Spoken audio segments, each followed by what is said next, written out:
ano daw ang case na Pinay. Attorney, ano muna? Ma'am, opening statement na lang. Sige. Tayo po muna tayo, ma'am, tayo. Other side po. Attorney, usap na kay Conte, bakit na lang.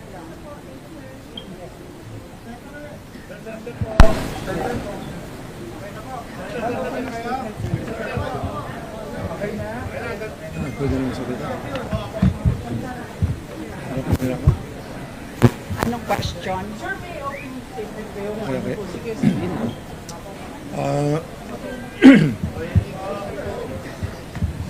Ang mga kasama, kaya po kami nandito, kaya ako nandito, nag-file kami ng kaso against sa isang tao na ina-accuse kami, ina-accuse ako at ang mga kasama ko ng kung ano-ano, puro side lang niya naririnig nyo.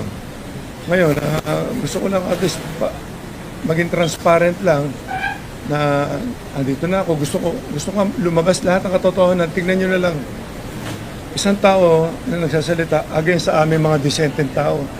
Lahat ng ina-accuse niya rito, mga matitino tao, walang kriminal dito. Kaya lahat ng ina-accuse niya, pag-aralan nyo rin muna lahat ng binibintang niya.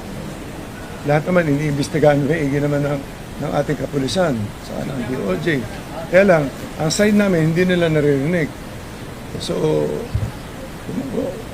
kaya kami nandito na nga ngayon, at least, yun lang, tignan natin kung saan pupunta. Sila na makakapagpaliwanag. Siguro, magkakaroon naman ng kaso, magkakaroon ng anungan sa husgado.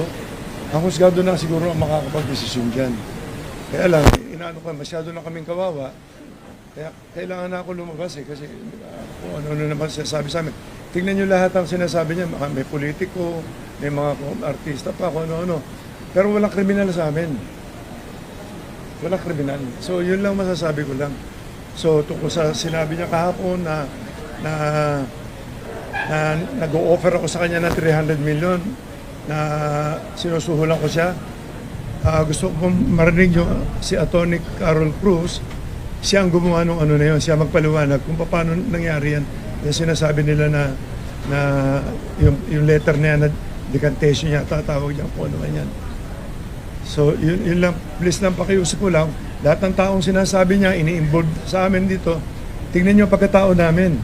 Parang sinasabi niya sila, Engineer Celso Salazar. Engineer yan, hindi naman kriminal yan. Paano naman sasabihin na ganun? Ako, i-involve nila ako, gaming lang ako. Saka sinasabi nga, lover boy daw ako. Hanggang doon lang ako, wala na yun. So anyway, andito si Atty. Carol Cruz. Importante, marinig nyo kung ano yung sinasabi niya kasi nangwali nga kahapon. May 4 na points lang akong gusto i-share. Kasi yung sinasabi nga na yung 300 million na babayaran daw siya to recount kung ano man yung binigay niya, no? Yung na mga statements.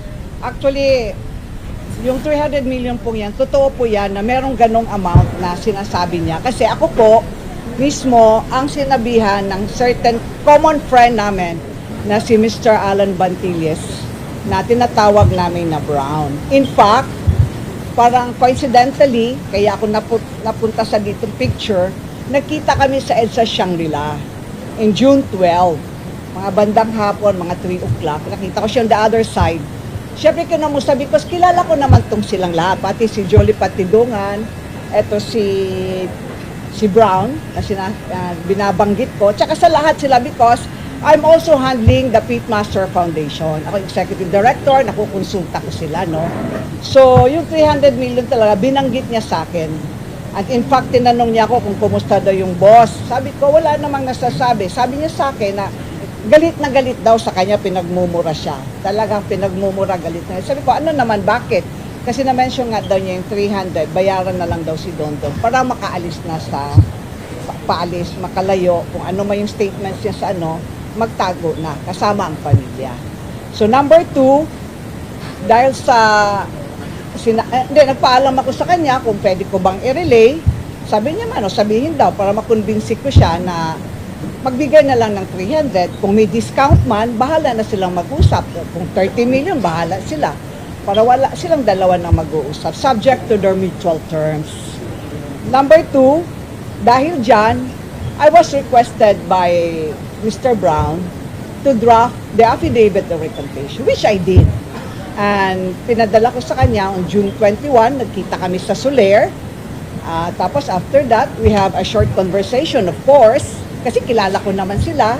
Hi, hello, etc. Kung kumusta to. And then, bumalik siyang tumawag na I also consulted, of course, si Mr. Kasi he's my chairman sa Pitmaster Foundation. Ang dami namang natulungan nito, no? Then, sabi niya, bahala ka, ikaw naman yung abogado. Alam mo naman ang gagawin mo. Which I handed to Mr. Brown on June 21. And then there was an amendment of the affidavit. Ni-request din nila na ayusin. Then I also handed the same day at about 9 o'clock. Nakita kami sa Petron, Katipunan. So yung sa Mila Vista. Yun. Then number three, during my course of conversation, that's number three, nagtanong ako, after this 300 million, etc., after signing, ano ang gagawin? Sabi, may plano silang umalis kasama ang pamilya. Iba, mahirap kasi kapapanganak lang ng asawa ni Dondon yung Julie Patidungan. Sabi naman, bumubuka na daw nga yung mata, kaya pwede nang kunan ng passport. Besides, meron naman silang visa sa US and Schengen visa, which he assisted the family. And number four, I said, why I came to the picture, kasi nga coincidentally, nagkita kami sa EDSA Shangri-La, and matters were relayed to me, discussed to me, and all other things, I designed all the plans, and I asked permission, and they told me to negotiate with him and relay the same. Yun na. Question. Sir, money sir. Sa tingin mo, ano yung dahilan ng investor sa Pilipan? Doon ko na ikaw ang tinutulong master. Ano ba nangyari? Away ba kayo or bakit? Well, ang ano talaga nito, ang punot dulo talaga nito, pera. Lahat ng grupo namin tinatawagan nila Kapareho kagabi lang to, may tumawag sa isang kasama namin na sa group namin. Mayroon kami sa group A, group B. Tapos gano'n Tinawagan daw siya kagabi ni Brown na naman. Ang sabi sa akin, mga 11:10, tulog na ako, tinawagan ako. Yung isang partner namin. Sabi gano'n na tulungan daw si Dondon kasi tatakas na. Bigyan na lang daw ng pera. Yun ang sinabi niya kagabi. So, lahat tinatawagan. Si Gretchen, tinatawagan. Sinasama na si Gretchen. Humihingi nung time na umihingi ng pangkampanya yung asawa. Tapos tinawagan din ni Brown. Kinausap din ni Dondon. Tapos humihingi ng panganganak. Ang dami sinasabi. Nung binlak siya, kasama na naman sa kawalang yan na sinasabi niya. So, ang grupo namin, lahat tinatawagan nila isa-isa, nag-extort Ang kalayata niya, pagkatapos yung magsalita ng kung ano-anong kalokohan, pwede na lang siyang biglang aalis pag nakuha niya ang pera Yun ang problema What is your message to sa mga families ng missing Saboneros na apparently galit na sa inyo kasi kayo yung tinutulong master? Anong message nyo sa kanila? Malalaman niyo rin na totoo. Siguro sa pag-iimbista niya, may lalabas na totoo dyan. Wala kami kinalaman lahat dyan. Kapareho, uulitin ko, sinasabi ko, lahat ng grupo namin, mga desenteng tao yan. Ang hilig lang namin, sabong lang. Ngayon, kailangan lang namin proteksyonan na sarili namin yun talaga. Kaya wala na akong kailangan ng Ngayon, hindi ko na kailangan paliwanag. Hindi namin alam kung ano nangyari talaga dyan Kaya lang, siyempre, masyado na kami bugbog. Kailangan na kami lumabas. Kailangan kami lumaban Consistency. Si Brown, Group B si Brown. Sila talagang pareho sila na si Bisaya, Rosan. Malalaman nyo rin in the future sa investigasyon kung anong papel ni Brown sa kanila. Pero sir, ba't kailangan mag-offer mo sila ng ganong presyo sa inyo? Or kapag hindi naman pagkakanta? Bakit kung sa katotohanan po na Isa-isa tinatawagan nila, hiningan nila ng pera. Sa akin, ang sinabi sa akin ni Brown, para maayos daw yan, bigyan ko ng 300 million. Kaya namura ko, doon nagsimula. As early as February, bago siya mag-file, bago siya gumawa ng affidavit. May mga may telephone call kami dito Actually, mapapatunayan ko sa inyo yan in the future.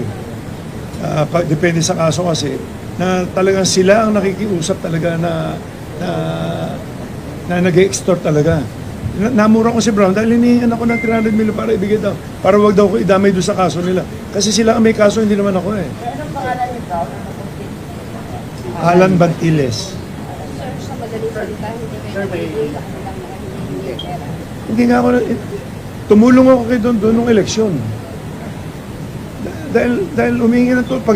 Pag hindi mo tinulungan, ang dami sinasabi na kung ano-ano eh. Ngayon, nire-record niya, ewan ko, nire-record doon nila ako. Usapan namin. Pag hindi mo sinabayan yung pagsasalita nila, nambablockmail.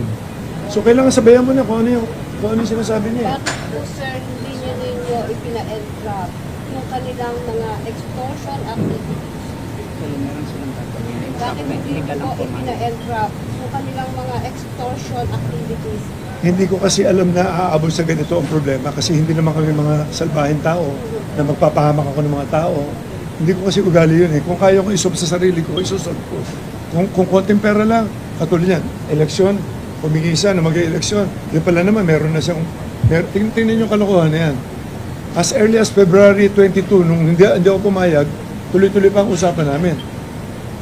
Nung eleksyon, humingi pa siya ng 12 million, binigyan ko pa ng 12 million. May mga resibo ko dyan, diniposit namin sa account nila. Ano klase extortion yan? Mayor. Ng Borobo, ng Surigao ata. May idea kayo kung sino nasa liburan? Wala, hindi ko masabi kung sino nasa, pero hindi ko masabi kung anong pinagagawa niya. Sir, Pero po sa pera, may nakikita ba kayong anggulo na dahil po sa politika kayo ginagano? wala naman ako sa politika, hindi ako nakikita sa politika. Hindi ko alam kung sino nasa likod niya. Siguro, sa pag-iimbestiga din na lang ng mga pulis, siguro, makikita nila ko ang punot dulo niya kung ano yan. Hansikin nyo na lang, yung background ni Don, doon na lang. Pero Kung anong klase. may kalaban po ba kayo mas malaki pa dyan sa larangan ng negosyo mo po? Sa baka nasa No comment ako dyan sa kanya sa negosyo kasi negosyo. Lagi ko siya nakakausap eh, maski nung huli. Last night. Hindi, Gandang pillars last 2 days. I think last week, eto sinabi niya sa akin. Tumawag si Brown, pagtawag ni Brown, sinabi niya, boss, gusto ko yung makausap ni Don kasi aalis na raw. Mag-usap na lang kayo para makaalis siya kasi yung, inaayos na lang yung visa, no? Yung visa yata nung anak niya, yung bata. Tapos, ang sabi niya sa akin, sabi niya, boss, magandang hapon po. Sabi nun. Namumupo naman siya. Sabi niya, gusto ko sana iligtas kayo pero yung mga kasama nyo, dapat isama ko sila. Sabi ko, ano kasalanan namin? Bakit mo kami sasama? So medyo hindi maganda yung naging usapan.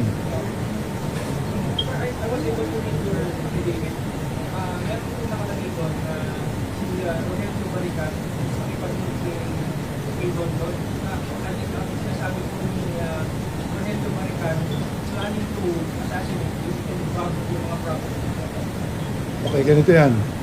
Nung nagtatago sila, okay, nakarating na sa akin yan, kung huli na lang eh. Pagka nakakainom kasi yan, ang dami masyadong kwento, ang dami mga pinaplano. Kaya si Don, paglasing yan, kung ano mga pinagsasabi niyan eh. Tapos, nasa isang meeting, nasa safe house sila nila na tinataguan nila, sa band ng Parañaque daw, ilan sila dyan, hindi ko alam kung sino-sino kasama lahat, kung sila nakakaalam niyan. Pinlano nila na, kasi noong time na yun, talagang delikado rin ang papel ko kasi nasa paligid ko mga tao niya eh. Noong time na yun, nagtitiwala ako sa kanya. Ngayon, ang napag-usapan doon, kikidnapin ako, patutubos ako, saka papatayin ako.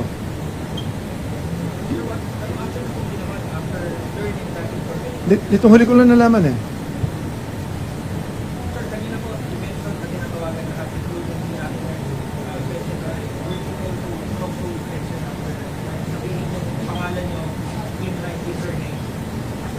Wala namang problema kasi talaga naman kasama namin siya sa Group A. Eh. Pagkakaano kami, yung Group A niya, yung tinatawag, investor lang yan. Walang kinalaman sa mga operation yan. May operation, naglalaban lang sila ng mga manok. Walang kinalaman. Yung sinasabi nila sila, Eric, ako, si Gretchen, si Gretchen, nakita nyo, bumibitaw lang ng manok kumisa-misa niya para sa marketing lang yan, para maraming tumaya. Kaparo sila Celso Salazar. Ang negosyo niyan, poste.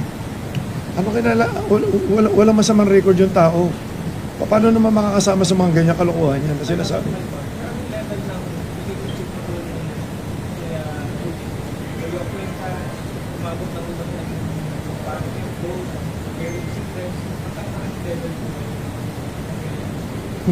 Naging trust kasi sobrang kumitiwala sa mga tao. Siya ang trabaho ni Julie sa amin. Siya nag-aasikaso ng mga properties namin. Pag may tinatayo yung mga buildings o ano, siya rin nag-aasikaso farm, yung malilita, mga bahay, mabilis siya magtrabaho. Kaya nagtiwala ako sa kanya. Hindi ko alam ang mga record niya na meron pala sa mga murder case, may mga hold up, may pinatay pa rin ng mga pulis yata sa Caloocan. Can I speak to that? Yung issue, no? Kasi dapat malaman natin sino ang whistleblower na to. Sino ang nag-proclaim sa sarili niya na gusto niya mag-testify. Sino ang don-don na yan. Ang don-don na yan, kasi kami namang mga abogado, hindi naman kami tatanggap ng kaso pag hindi kami ng due diligence. Nakita namin na ang don-don na to ay criminal. He has 3 criminal cases. No? He started sa isang security company na tinanggal siya dahil sa sexual harassment. No? May nag-complain ng sexual harassment. Tapos nakita pa namin sa due diligence namin na noong January 2020, merong nag-file ng information for frustrated murder. Ito, against yung whistleblower na yan, sa RTC Morong Rizal. Isang kaso yun, no? Frustrated murder. Meron pa siyang charge for murder and multiple frustrated murder in Taytay Rizal, final noong March 2019. Nakita rin namin na noong July 2019, ang Metrobank mismo, Metropolitan Bank and Trust Company mismo, ang nag-file ng isang kaso for robbery with threat and intimidation, physical injuries, and grave threats. So, tignan natin, credible ba itong whistleblower na to? Kanya, nandito si Atong Ang, na riniripresent po namin para tulungan. Ang objective po natin ay tulungan natin na na lumabas ang katotohanan, because ngayon ang lead lang ng Secretary of Justice at ng police authorities ay isang statement na hindi naman totoo. So our objective here really is to help. Sabi nga ni Sir Atong Ang, nandito po kami para ilabas ang katotohanan, because baka mag-follow ng false leads ang SOJ. Wala na namang mangyayari sa kaso nito. Isipin natin yung mga families ng victims na hanggang ngayon hindi pa nakikita. Isipin natin ilang taon na yan, more than 4 years. Kailangan malaman ang katotohanan. Sino itong whistleblower? Kagaya ng sinabi ni Sir Atong, siya po ang directly responsible. He was a farm manager na binigyan ng full trust and confidence. Siya yung in charge ng operations. 3 yan, sa Batangas, sa Laguna, at sa Manila. Siya po ang nag-hire ng mga tao. Siya ang nagko-construct ng mga building. Siya ang nagme-maintain ng property.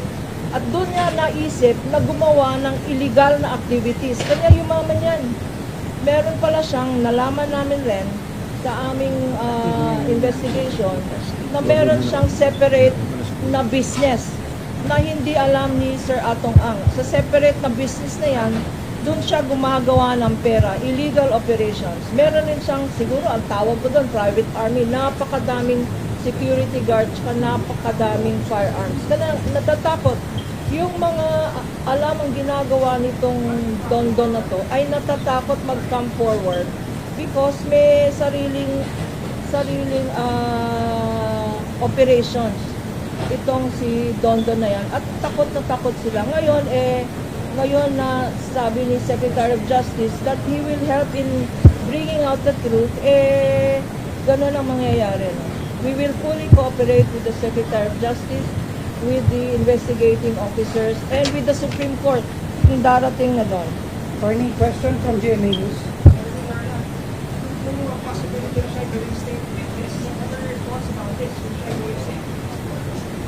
Sa definition ng state witness, dapat person who is the least guilty. Sa RTC Manila na lima ang akusado, six ang akusado including him, siya ang pinaka-guilty doon. Because siya ang directly in charge ng operation. Siya ang may direct participation sa crimes na charge sa RTC Manila. No? So, even in the definition of a state witness or a whistleblower, he cannot qualify as a whistleblower because he appears to be the most guilty.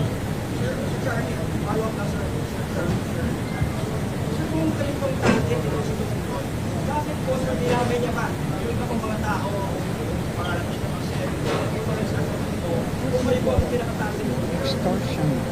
Dahil nga sa extortion, tinatawagan nila isa-isa.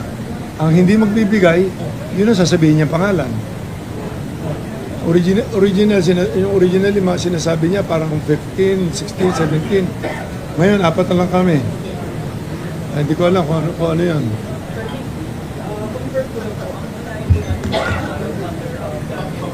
Complaint. Lima ang final na complaints today. Ang unang-una yung robbery, attempted robbery with intimidation and force. No? Ang pangalawa, meron tayong grave threats, meron tayong grave coercion, kasama dyan yung mga extortion, meron tayong slander, yung mga pinagsasabi niya na wala namang katotohanan sa media, destroying the character and reputation of innocent people. No? At panglima, meron tayong tinatawag na incriminating innocent person. So, 5 ang final na kaso today sa prosecutor's office. Hey sir, sorry po. Sir, would you know po kung yung mga kasama niyo po sa grupo will also file case against this person? Well, magpapafile, I think lahat ng minention yung pangalan. Kaparoon nila Engineer Salazar, sila Mr. Eric De La Rosa, I think si Gretchen, magpapile sila ng kaso siyempre.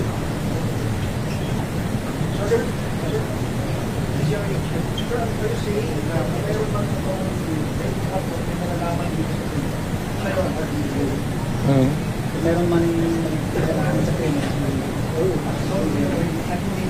Wala. Basta yung side namin, wala kaming nalalaman. Hindi ko alam si Julie, si Don, kung ano maging resulta ng investigasyon, wala akong masasabi dyan. Sir, from Bobo Radio, sir, hindi po kaya parang diversionary tactics ko yung Don na log time ko yung kaya kayo tinutulog. Well, ang basa ko sa kay Don, tingin ko talaga makitid ang utak niya. I think pera-pera lang talaga habol niya. Isipin mo sinasabi niya, pati kagabi. Bigyan siya ng pera kasi tatakbo na raw. Baka akala niya, yung ginawa niya, pwede niya takbuhan lang bigla. Hindi ganun eh. Kasi sanay naman yata sa kumuha ng pera, tumakbo eh. Hindi ko alam ang background niya eh. Sir, tama po, tama po, yung sinabi niyo, after niya naglabas ng statement against humingan niya ng pera. Since February pa. February pa siya humihingi. Nalaman ko na mayroon siyang affidavit na ganyan. Parang mga May yan eh. Tapos nalaman ko, kasi umiikot yung affidavit niya, nag-leak eh. So just to clarify, sir, wala kayong inuso sa kanyang gumawa ng Of course hindi. at siya lang yung maaaring gumawa ng mga criminal activities na dapat. Well, hindi ko masabi. Tingnan mo, sinabi niya sa akin, gusto niya umalis na. Sinabi niya sa akin, mas kinukuli.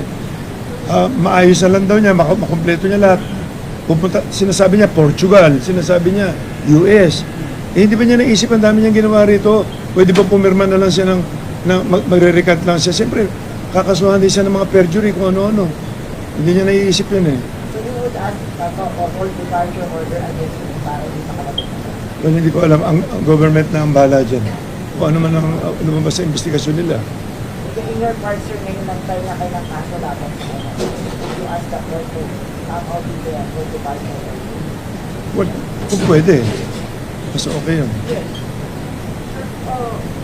Sinabi na po Malacanang kahapon, kasi BDM po ay interesado dito sa kaso ng missing sa Bumeros. So, para po mamalabas na rin yung katotohanan. Pero sa iyo, sir, kanina sinabi mo na wala kang alam. Are you willing para kung ano man po yung kung meron o wala, pwede kayong matanong ng BI po kaya yung ano po, yung supportahan, siyempre, yung sinabi ng Malacanang na para malaman yung buong katotohanan. Kasi prominent figure po kayo sa word ng sabong. Oh, of course, kaya naman ako nandito. Yun na yun eh. Nakikipag-cooperate na nga ako. Sinasabi ko lahat. Kung ano yung nalalaman ko. Kung ano yung abot lang ng isip ko. May sabihin ko yung mga hindi ko alam na ganyan. Kaya tatanungin niyo ako about the case, kung ano nangyari dyan sa mga ano. Hindi ko alam yun. Yung nalalaman. Nalalaman ko. Wala kami. So, ibig sabihin ko, tama naman yung sinabi ng ating presidente na kailangan malaman ng katotohanan. Kaya lumabas na ako kasi kung lagi pakikinggan siya lang siya, eh baka lahat kami guilty na. So, i-repeat ko lang na the reason na nandito kami and the reason we filed the case is because number one, for the truth to come out. Number two, to affirm that Atong Ang and the members of this the investors group are willing to cooperate with government. With government that includes the President, that includes the Supreme Court, and it includes the Secretary of Justice and all the personnel. To come out with the truth. We are on the side of justice here. We are on the side of the families who lost their loved ones, who up to now do not know kung saan ang kanilang mga kapamilya, no, kamag-anak. So sana sa mabibigay namin ng ebidensya sa complaint na to, because meron mga affidavits dito, no. Sana mabasa rin ng gobyerno and we will furnish them a copy so that sundan nila yung mga leads. Hindi lang isang lead lang na false pa and misleading. Huwag silang maniwala sa hearsay evidence na isang whistleblower na alam natin based on personal knowledge na siya ang nag-i-store. Kasi ang pera-pera lang to at sinabi niya na gusto na niyang umalis ng country. No? Ang pag inosente ka na tao, gusto mong harapin ang kaso para maklear ang pangalan mo. Yung mga feeling guilty lang, sila ang gustong tumakbo. Sila ang gustong mag-disappear. So, tignan natin ang mangyayari sa investigation. Pero dito sa kaso, we are very confident that there is strong evidence for the 5 cases that we have filed on behalf of Atong Ang. Question Manila Times, hindi ko lang. Ano masabi niya naman about leading allegations on something? Although tinanggi na yung something yung allegations na yun, leading allegations, ano po masasabi? Wala naman sa kinalaman sa kaso, babayaan na lang natin. Sir, just to clarify, may dumating po ba sa inyo isa sa kapamilya yung pangalang sinasabi na matay yung kanilang kamakalan? Araw nila taklolo sa inyo. Wala naman. Sir GMA Public Affairs, ano po ang gagawin ng kanyang humigit po yung mga kaanak ng mga bawal? Well, yung nga lang, kaya naman nandito na ako para matulungan na rin. Pero kailangan niya ata akong bumalik doon, pipirmahan kami uli. So, I hope nasabi na namin lahat. Marami sa, lalo na sa Channel 7, kapareho kahapon, nakikiusap lang ako sa media. Gawin yung fair lang, katulad na hindi naman niya narinig ang side namin. Kahapon lang, isipin nyo, biglang inilabas niya na sinusuhulan ko si Don. Dapat tinanong muna niya, binabalanse bago siya maglabas. Di ba? Yun ang parang one-sided eh. Dapat, pag may mga ganong media, di ba? O ako tatanungin sa media, may nag-accuse, dapat yung ina-accuse, tatanungin muna bago maglabas, both sides ilabas. Katulad niya. Late ako nagsalita ngayon. I'm sure hindi ako i-cover ng Channel 7 siguro ngayon. Diyan po marami sila. Diyan sila. Talagang eto simula umpisa, ito mo. Simula, hindi ko alam kung pinopondo, hindi ko alam kung gumawa pa sila ng pelikula. Ako na naman ang kontrabida, ayoko nga mag-artista eh. Simula bata ako. Lagi ako kontrabida eh. John.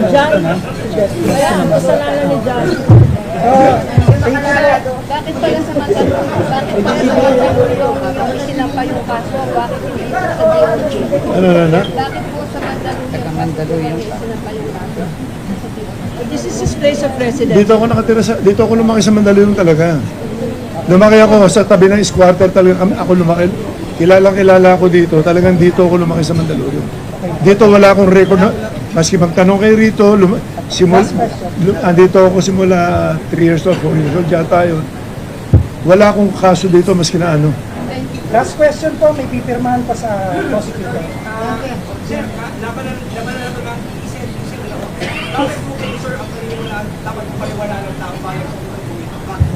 Well, hindi ako pareho ng Channel 7 na hindi binabalanse lahat. Ang gusto ko lang balansehin niyo muna bago kayo maglaba. Ako, pakinggan niyo lang yung side ko. Ngayon, i-analyze niyo ngayon doon sa side na sinasabi ni Dondon. Number 1, tignan niyo pagkatao niya, pagkatao ko, pagkatao namin lahat. Wala naman kami yung history na pumapatay ng tao. Di ba? Paano mangyayari yan? So, balansehin lang natin. Kasi labas tayo ng labas na para mapanood lang, ilalabas natin araw-araw, nilalabas natin si Dondon, series pa. Di ba? E paano na kami, kung sasalita kami, hindi naman ilalabas ng totoo. Ngayon, nandito kayo lahat, kayo na mag-analyze. Nagsisinungaling ba mukha ako? Hindi, sinasabi ko lahat ng totoo. At sa punto po ito, sir, for sure, nakikinig po nanonood si Don, pati Dongan. Ano po gusto nyo direktamente yung sabihin? Well, yun ang nasabi ko na, Don, mag-isip ka doon. Kung ano man ang mga, huwag ka na magsinungaling. Tinuri kita parang anak ko eh. Hindi ko alam na ganyan kakasama. Pati ako, papatayin mo pa, kikintapin mo pa ako. Yun lang, ganun lang kasimple. Kailangan ko ng proteksyon na ng sarili ko na. Tsaka ang grupo namin, kawawa na kami masyado. Yun lang. Maraming salamat. Thank you. Maraming salamat. May